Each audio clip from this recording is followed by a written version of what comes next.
Hello, hello guys! Isa ito sa mga paborito kong kinakain ang twisted donut or sa Bisaya pa, syakoy. At ito ay napakadaling gawin at minimal lang ang mga ingredients na gagamitin.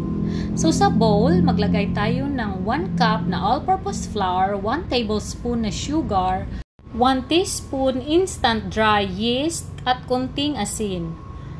So mix lang natin. Tapos, ilagay ang 1/3 cup warm milk, 2 tablespoon na oil. So, mix natin hanggang maging dough na siya. Tapos, mamasahin na natin hanggang sa maging soft and elastic. Sandali ko lang itong namasa, guys, kasi konti lang naman yung ginawa ko. So, pagkatapos na ning mamasa, i-rest na natin for 1 hour. Nilagyan ko yan ng oil. So, takpan natin. So, after 1 hour, nag-double na yung size. I-press.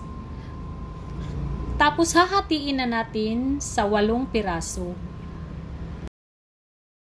Pagkatapos na nating mahati, i-roll na natin ito ng maninipis. So, ito guys, hindi ko sinunod yung usual na itsura ng twisted donut. Iniba ko lang siya. So, ganito yung ginawa ko. I-cross lang yung dough, tapos ipasok sa ilalim yung isang side, ang kabila naman sa ibabaw. Tapos, yung kabilang dulo, i-connect. So, ayan na guys. So, may isa pa dito. Para masundan nyo, same pa din, pasok sa ilalim, tapos sa ibabaw yung kabila, tapos connect yung both ends. So, pagkatapos nito, i-rest na natin for 15 minutes.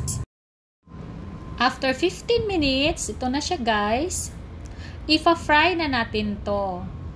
So, nagpainit lang ako ng mantika. Fry natin until mag-golden brown. So, ayan, luto na. Pagkatapos nating maluto lahat, lagyan na natin ng sugar. Naglagay lang ako ng cinnamon dahil sa gusto ko yung amoy nito.